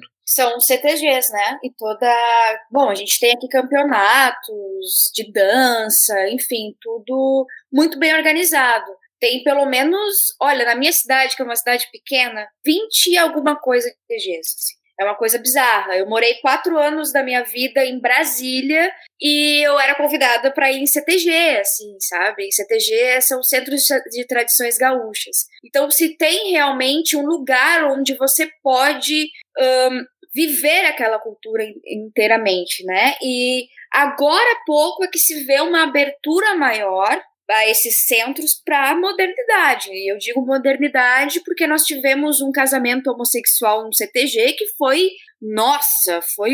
virou o Rio Grande do Sul de cabeça para baixo, porque 2 homens resolveram casar dentro do CTG, só que eles eram 2 homens que eram culturalmente dentro daquele CTG, participaram de várias competições com o CTG e levavam o CTG. Os CTG são como times de futebol, entende? Então, esses CTGs, eles têm uma problemática muito grande por eles serem inteiramente medievais. Eles são outra cultura, é outro você entra lá, é como se você entrasse no século passado e tivesse com as mesmas conversas do século passado. O que a gente não tem tanto em Santa Catarina, por exemplo, mas Santa Catarina é muito mais em questão de cultura alemã, mas o Rio Grande do Sul é pela proximidade, eu acho, com os outros países com colonização espanhola e que também se juntaram com um grande afinco, né? A gente tem tem aqui a Argentina, tem o Uruguai, é tudo muito perto, e a nossa cultura, realmente a cultura gaúcha, ela é muito mais próxima à cultura argentina e uruguaia do que a cultura de Santa Catarina, por exemplo, que é o estado mais próximo. E a cultura de Santa Catarina é completamente diferente da cultura do Paraná, que é completamente diferente da cultura do Rio Grande do Sul, e assim vai. Então, nós não temos unidade nos 3 estados do Sul como se tem unidade no Nordeste, né? Ou pelo menos aparenta-se ter unidade no Nordeste e no Norte em questões políticas, por exemplo. Mas aqui é bem pegado, e eu quero subir um pouquinho lá para cima só para dar uma pincelada para a gente entender o gadismo da situação. Mas nesse sábado, dia 31, Halloween, fanáticos da extrema-direita resolveram dar susto em todo mundo, cagar todo mundo de medo, e sair na rua para fazer uma manifestação pró-Trump. Mas acabou que eles confundiram o Halloween com o Dia do Palhaço e a gente começou a rir, foi ótimo. E essa é a passagem pelo Paraná. Eu queria dar um adendo, porque a gente deu uma notícia ruim há pouco sobre os Estados Unidos. Eu vou dar uma notícia boa. A primeira pessoa trans foi eleita para o Senado dos Estados Unidos. Sarah McBride, do Partido Democrata, vai representar Delaware. Muito bom. Eu queria só fazer uma colocação rápida, sendo a historiadora chata presente, para dizer que não é uma cultura medieval, vamos deixar a Idade Média fora disso, essa construção de que a Idade Média era atrasada, bom, em algumas coisas era, mas que era conservadora, enfim, isso é muito mais uma construção do Renascimento, especialmente, inclusive, a Inquisição é uma construção do Renascimento, né? Então, vamos deixar a Idade Média de fora. E eu acho também que realmente a questão dos estados serem muito diferentes, né? Eu vejo que acontece também no Norte, no Nordeste. Os estados são muito diferentes entre si, as culturas, etc. Só que de fora parece muito muito a mesma coisa, né? E assim, também para quem tá de fora do Sul, a gente olha, às vezes também parece muito a mesma coisa. E é isso. Acaba que cada estado do Brasil tem identidades muito próprias. E, inclusive, às vezes, perto das fronteiras, as coisas se misturam muito perto das fronteiras, né? Então, assim, na fronteira entre Minas e a Bahia, você tem ali uma região que fica muito parecida. Mas se você descer mais, vai ser bem diferente já. Então, tudo isso só pra... Tinha até um amigo meu que ele falava que Minas mesmo era só Belo Horizonte, que se subisse era Bahia, se fosse para um lado era São Paulo, se fosse para outro era Paraná. E aí, aproveitando esse gancho para mostrar essa diversidade, né, do Brasil, vamos fazer aqui a cobertura das eleições municipais 2020 no Midcast, cobrindo todas as capitais. Pelo menos é o que a gente espera, né? Imprevistos podem acontecer, mas temos aí 26 correspondentes, um em cada capital. Quando esse episódio sair, já vai ter começado a nossa cobertura. Começa aí no dia 4 de novembro, dia seguinte aqui que a gente está gravando, com as cidades de Recife e Campo Grande. Então, espero que os ouvintes curtam, mandem feedback pra gente, porque vai ser um trabalho intenso. Nossa, vão ser 10 episódios seguidos aqui no feed, trazendo todas as capitais, ou pelo menos é o que a gente espera. Então, mandem feedback, divulguem, compartilhem nas redes sociais, deem essa moral aí pra gente, porque podcast independente, vocês sabem como é que é, né? Pô, eu achei que você ia falar que a gente ia fazer cobertura agora das eleições americanas, sempre pra mostrar como é que o Brasil é múltiplo e variado. Aliás, eu o Trump... confesso que eu fiquei meio nessa também. O Trump vai levar na Flórida, pelo visto, hein? Cara, nas pesquisas que eu tava vendo aqui, já que, pô, o Brasil ele influencia muito, né? Até mandei pra vocês aqui no chat, as eleições americanas, elas são divididas entre caprichoso e garantido. E, por enquanto, o caprichoso tá vencendo. Eu só acho palha você associar o garantido ao Trump, porque o garantido, obviamente, é mais legal do que isso. Sim, eu me sinto ofendido, mas eu ri em homenagem à sua piada. Mas eu vi ainda agora um tweet falando que a Flórida tá cheia de brasileiro, queriam o quê? Mas ó, eu acho que cabe a gente prestar atenção também nos analistas que estão lembrando que tem muita coisa para ser apurada de votos que vieram pelo correio e que não vão sair resultado hoje. Então, alguns lugares ainda é prematuro dizer que foi A ou B. A real é que a gente torcer, entre aspas, pelo Biden, tipo quando a gente precisa torcer pelo judiciário, né, Diego? Resolver as coisas, né? A gente tá torcendo, assim, pelo... Sim, no fim das contas, a gente tá escolhendo entre uma giromba imperialista de 2 metros e uma de 3. É isso aí, cara. Sendo que, assim... Em caso imediato, se o Biden ganhar, a gente tá muito mais fudido, porque o Bolsonaro não vai dar o braço a torcer. Então vai começar, sei lá, bloqueio econômico pra gente, que já tá tipo, super desindustrializado, brigado com o maior consumidor do nosso manufaturado, que é a Argentina, com a China comprando soja da Tanzânia, né? Cara. Então... Que inferno. Vamos seguir aqui, então. Caso Mariana Ferrer, vocês querem comentar? Alerta de gatilho aqui para os ouvintes, caso queiram pular aí mais para frente. Eu queria fazer um link, na verdade, entre esse caso com o que a gente ia falar depois também, porque os dois casos são absurdos, assim. Os dois casos aconteceram em Florianópolis, né? O caso da Mariana Ferrer foi em 2018, e agora a gente soube detalhes. Ele foi o Aranha, que era o acusado, foi absolvido. E no parecer do MP surgiu uma tipificação nova, né? Que era o estupro culposo. Só que essa tipificação não existe. E como não tinha prova de ser vulnerável ou não, dela estar vulnerável, porque os exames de drogas todos deram não detectados, o homem foi absolvido. E quando mostraram esses detalhes desse caso, veio à tona um vídeo em que o advogado merda do cara assediava a menina, postava fotos, mostrando fotos dela, fotos sensuais, porque ela é modelo, entende? Mas não era foto sem roupa, e mesmo se fosse, foda-se, né? Mostrando isso pra desacreditá-la e desequilibrá-la durante o julgamento, que foi péssimo. Se alguém quiser comentar outra coisa, assim, mais profunda, porque mexeu tanto comigo que eu tenho vontade de mandar tomar no cu só. Eu vou comentar só o caso da tecnicalidade defendida por uma certa jornalista que andou graçando de fada sensata no meio das esquerdas liberais ultimamente. Aí eu vou só explanar essa tecnicalidade rapidinho, que é o seguinte.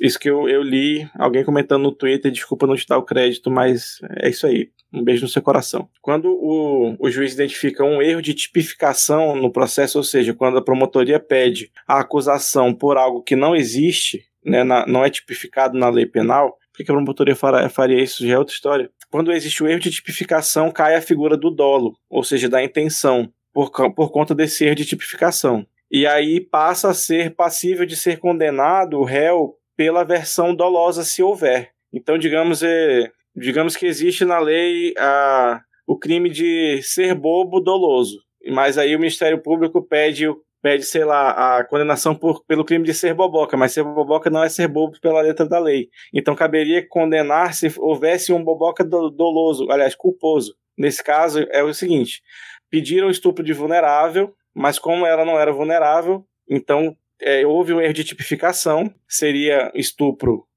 regular, né, digamos assim. E aí como o juiz identificou esse erro de tipificação, então ele teria que condenar o réu pela versão culposa do crime, já que não existiria, né, já que ela não seria vulnerável, então o crime estaria errado, então ele teria que condenar como estupro culposo. Aí, como não existe na letra da lei, obviamente, estupro culposo, não existe ninguém que estupra sem a intenção de estuprar, ele foi absolvido porque não havia o tipo penal absurdo de estupro culposo. Eu acho que ficou confuso, né? Assim, e o pessoal que tá defendendo aí que não existe essa palavra dentro da sentença, pelo que eu tinha entendido na matéria do The Intercept, eles não comentavam que existia essa palavra na sentença, eles comentavam justamente o que você acabou de explicar, né? Mas fica subentendido que o juiz fala, ó, o tipo tá errado. O tipo penal que a promotoria pediu está errado. Nesse caso, eu só poderia condenar o réu pela versão culposa do crime. Como a versão culposa desse crime também não está tipificada, eu não posso condená-lo. Por nada. Aí o pessoal ficou se agarrando ao termo, né, que inclusive o The Intercept coloca entre aspas, né, ou seja, não é um termo que realmente exista, né, e aí o pessoal ficou se apegando que, não existe a palavra estupro culposo na sentença, mas desde o início eu não tinha entendido que existia, eu tinha entendido que e nem realmente tem como existir, porque exatamente. É um absurdo isso.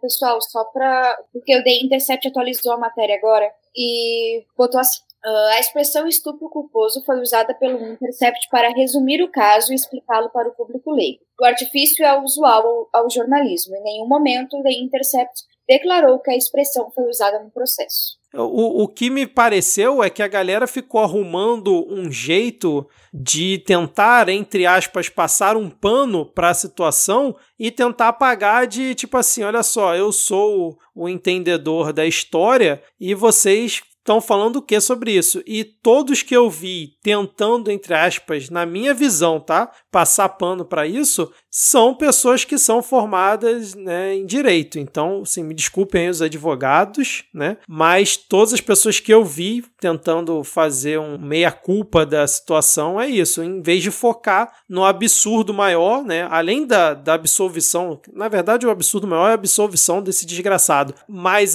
o que a Mariana sofreu na audiência que foi publicado pelo The Intercept é uma das coisas assim mais grotescas que eu já vi, vinda do judiciário, desse judiciário podre que a gente tem, assim, ó, foi uma vergonha sem precedentes, cara. Então, gente, nesse caso, é claro que é um caso que eu já acompanho há algum tempo, é um caso abominável, é mais um caso, enfim, né, mas, enfim, nenhum dos argumentos que eu consegui ouvir até agora faz nenhum sentido. E a demonstração do advogado do réu nesse momento continua nesse mesmo padrão, né? Assim, o vídeo é estarrecedor, é difícil de assistir, mas eu peço especialmente que os homens que estão ouvindo que assistam o vídeo, porque a gente precisa que mais gente veja mesmo, porque o caso dela não é um caso único, o caso dela não é uma exceção. Infelizmente, o caso dela é uma regra. O fato de mulheres serem julgadas pelo que elas vestem, pelo que elas aparentam na internet, ou enfim,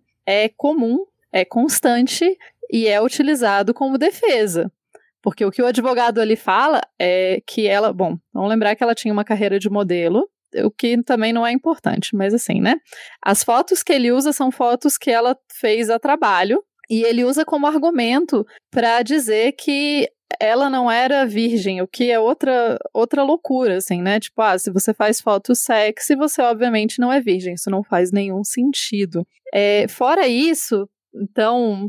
Tupã, você não leu o processo todo, existem meandros dos processos que são complexos, talvez as provas que tinham não são suficientes, enfim, tanto faz essa parte, isso não é o meu ponto. O ponto que eu quero colocar são dois. O primeiro, o que aconteceu no vídeo, que aconteceu ao vivo, não deveria ser aceitável nunca. Os homens que estão ali se calaram, tanto o juiz quanto o promotor se calaram, e deveriam responder por isso, porque não devia ficar impune esse tipo de atitude. Acontece que para eles é tão naturalizado, né? Mas assim, quando ela pede, por favor, eu só quero respeito, e o que o juiz tem a pachorra de falar você quer que eu pare a gravação pra você tomar uma água? Ou seja, você quer tomar uma aguinha pra você se acalmar até a gente poder continuar? Porque, que incômodo ter uma mulher cheia de emoção, né? Como se a ação dela e a emoção que ela tá demonstrando naquele momento seja um exagero. Enfim. Esse é o ponto número 1. E o ponto número 2 é essa falácia da racionalidade, que foi outra coisa que apareceu muito hoje, né, com esse comentário de não, mas a gente não pode usar a emoção para analisar esse caso.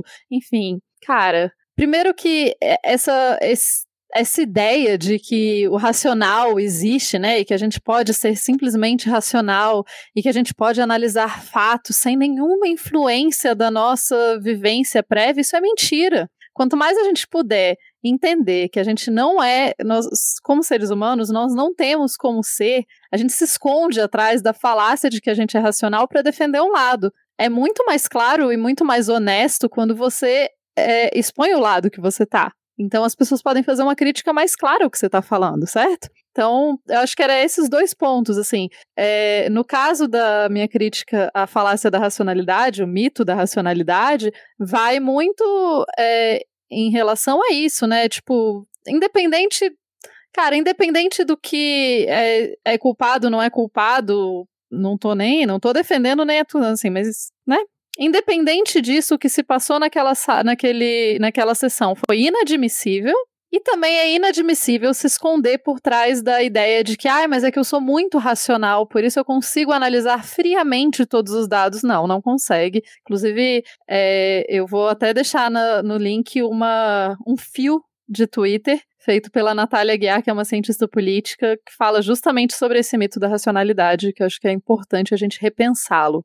Eu tenho 2 pontos só sobre a questão da expressão estupro culposo. Eu também entendi que não teria essa expressão na sentença.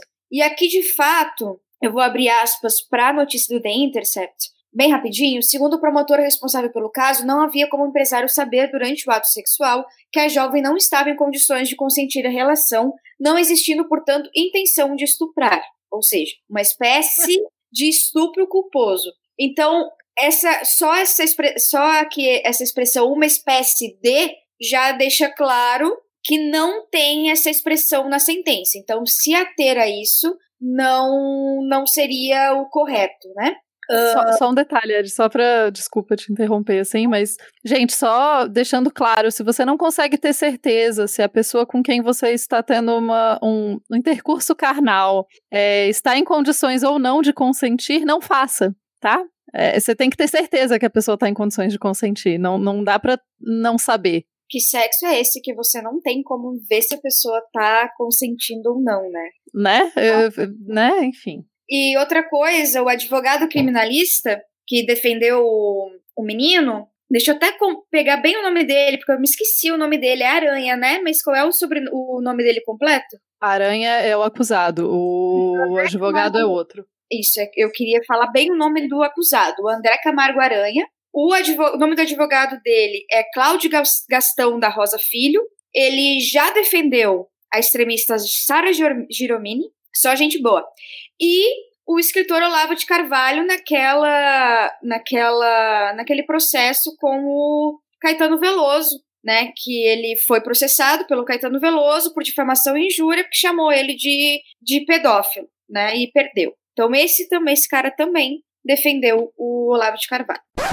Deixa eu interromper aqui o episódio para fazer uma breve inserção, porque semana que vem a gente não vai fazer a gravação do Midcast Política. Na verdade, estou dando até um spoiler, né, do que a gente avisou no final do episódio. Mas enfim, porque o que aconteceu? Em relação ao caso da Mariana Ferrer, que a gente falou agora há pouco, né, inclusive eu coloquei esse adendo da AD, né, que ela avisou a gente no final da gravação, eu botei logo em seguida do que a gente estava discutindo, né, com a atualização do Intercept, que aconteceu o seguinte: depois as pessoas começaram a divulgar o vídeo completo da audiência que teve virtual para poder analisar a conduta principalmente do juiz e do advogado do cidadão em questão, e muitas pessoas levantaram o ponto de que a edição que foi publicada pelo The Intercept foi um pouco tendenciosa, vamos dizer assim, né? Obviamente ninguém está eximindo de culpa e da atuação nojenta que principalmente o advogado de defesa teve, mas acho que vale a pena quem tiver interessado em, sei lá, assistir o teor inteiro dessa audiência,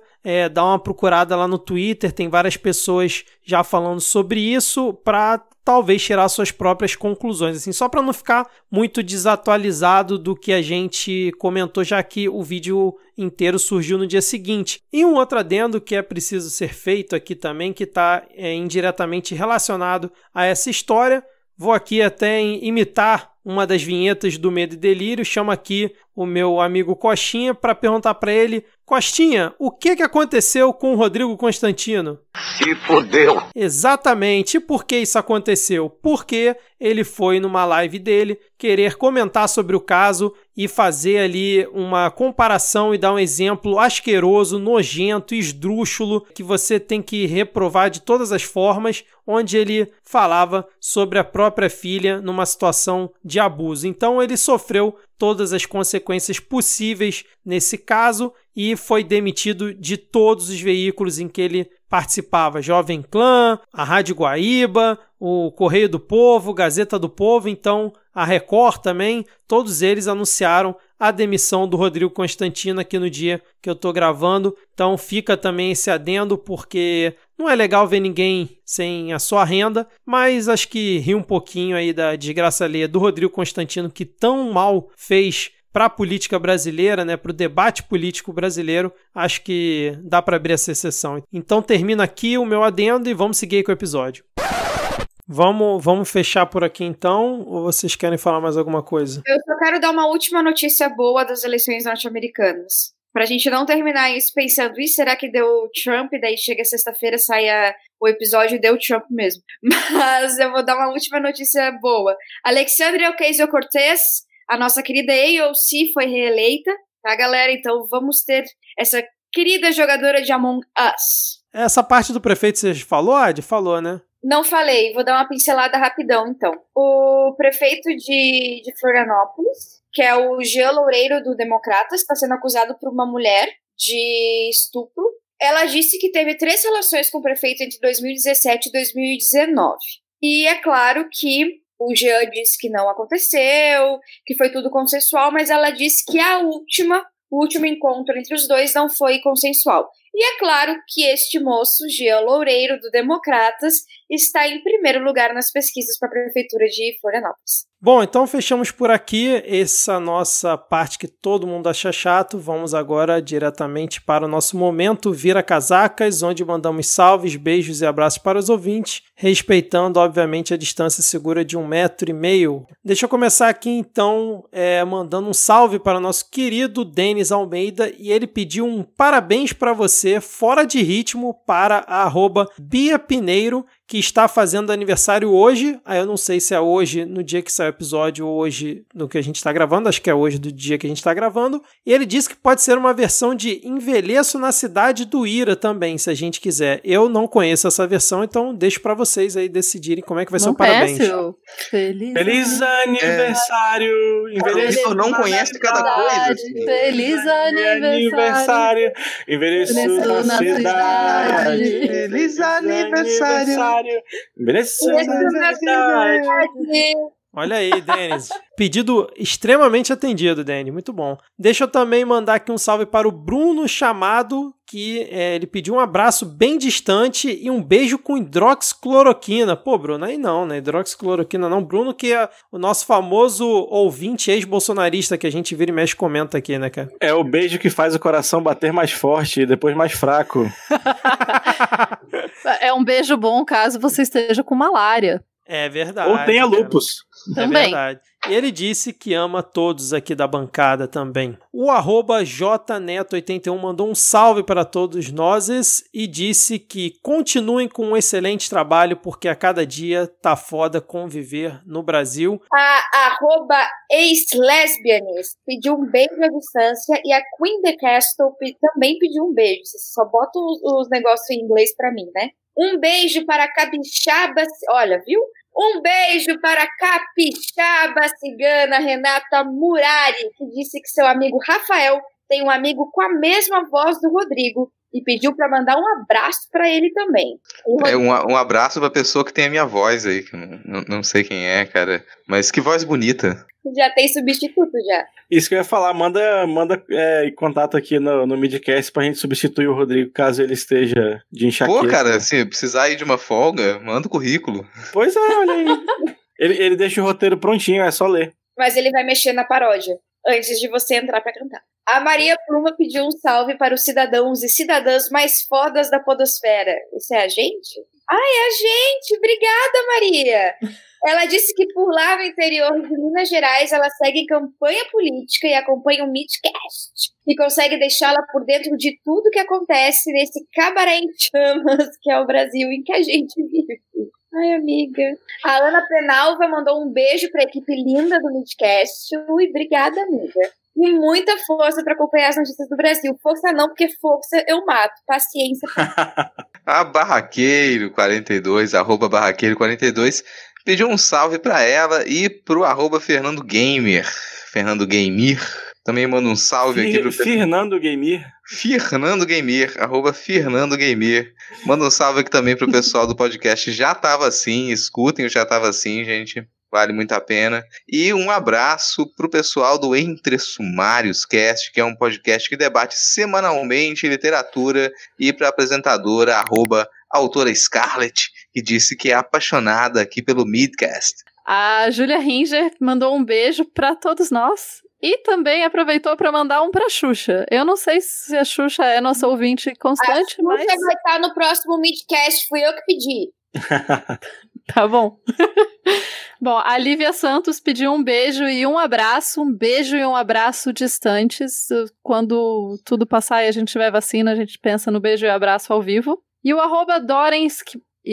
@Dorensbach, ou Bach, pediu um salve. Um salve. Ou como diria o jovem hipster, Bach. Não, Bach. O Igor Henrique mandou um beijo molhado para nós e para os seus amigos Felipe e Bruno. Como ele mandou e não pediu, nós vamos fazer, né? Então, Igor Henrique, aliás, Felipe e Bruno, sintam-se aí lambidos pelo Igor Henrique. Com papel filme na frente, por favor. O Ronald GPA pediu um abraço para ele, para Conge, para as 3 cachorras, 2 gatos e um coelho que vivem com ele, um paralelepípedo, um burro, 3 dragões e a Fiona quando tá de férias. Então um beijo aí pro Ronald GPA e toda a sua granja. O @Transpod pediu um salve pro Transpod, curtam lá o Transpod. E um salve tradicionalíssimo para o Jornal Ataque e para o Gelson Establishment. Pô, agora eu tô me ligando que eu errei aqui, porque o Transpod é do Rafael Thompson, era pra ter ficado pro Rodrigo, cara. Desculpa aí, Rafael. Sacanagem, pô. Pô, já não basta o Rodrigo, já respondeu o Rafael essa semana, Rodrigo? Pô, não, cara. Porra, cara, responde o Rafael, velho. Ei, Rafael, tamo na campanha aqui, viu? Toda gravação eu tô perguntando. Pô, sacanagem, cara. Pô, eu gosto muito do Rafael, cara. Tá? O cara é presente ouvindo todos os podcasts por aí, cara. Sempre responde a gente. Fico até triste agora. Eu queria dizer que eu fiquei chocada em descobrir que é Jornal Ataque, porque pra mim, eu nunca tinha pensado nessa possibilidade. Era ATK e ficava entendendo por que é ATK, né? Mas enfim, muito obrigada pelo esclarecimento.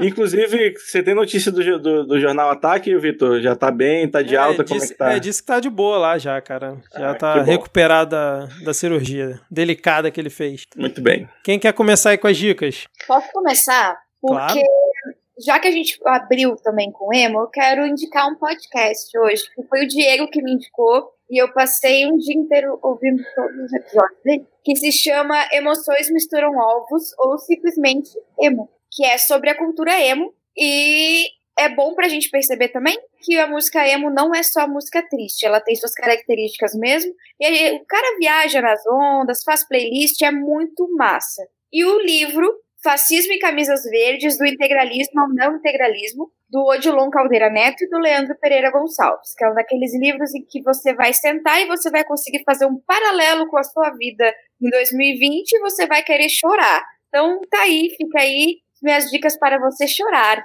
Era isso que eu ia falar, né? Dica dupla para fazer os ouvintes chorarem. Muito bom, Odd. Deixa eu então seguir aqui com as minhas. Eu quero indicar uma thread sensacional do @Gatara, é assim que se fala? Gathara, @Gatara. Parece. É, né? É assim que eu falo.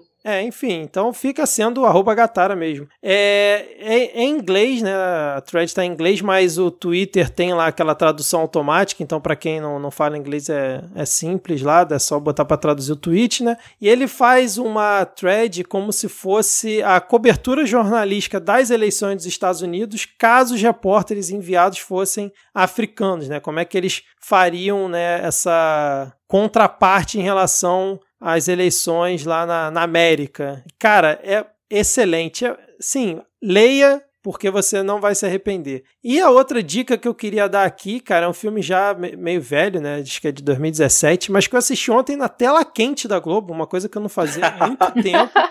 E aí foi quando eu descobri que... Passou o dia de finados celebrando coisa morta mesmo, hein? Cara, pois é. E aí o Closed Caption da Globo atualmente, eu não sei se é da Globo ou da NET, enfim, tá muito bom, cara. Eu botei lá o Closed Caption, consegui assistir com legenda tranquilo, que é o filme Corra. Cara, que filme excelente. Recomendo aí pros ouvintes assistirem. É um terror, né? Filme de terror, mas um terror, assim, bem levinho, mas que... Cara, eu gostei muito, curti bastante assistir. Eu não gosto de ficar dando spoiler, então vai lá e assista, caso você ainda não tenha. Corra e assista o filme, entendeu? E por falar em produções audiovisuais de qualidade totalmente excelente, eu trouxe aqui o vídeo que a Tupá lembrou que existia, que é um dos melhores, se não o melhor vídeo que existe no YouTube.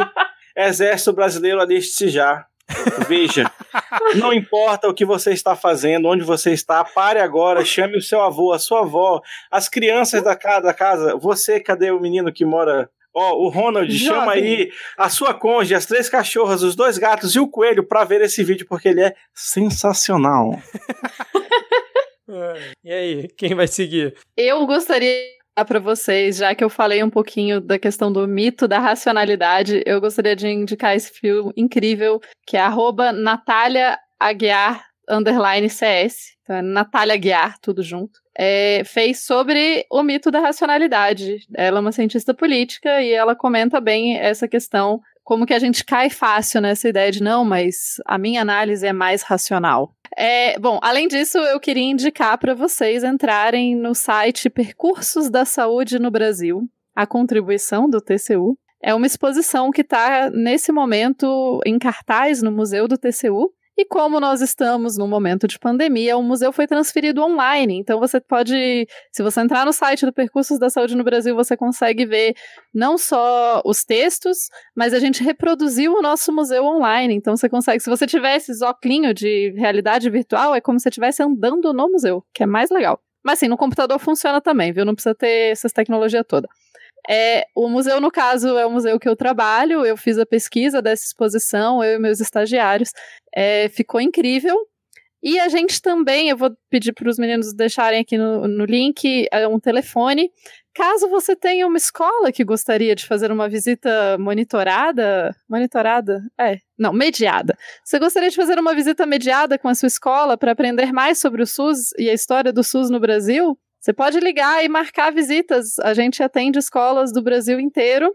E não só escolas. Se você e seus amigos querem conhecer mais o tema e gostariam de fazer isso com alguém contando e para tirar dúvidas ali disponível para você, é só ligar e marcar que a gente vai ficar muito feliz de recebê-los. Caralho, achei a ideia sensacional. Né? Sexta-feira à noite você faz aí uma chamada do Zoom com a galera e vamos aprender sobre o SUS, tomando uma cervejinha e comendo uma pipoca.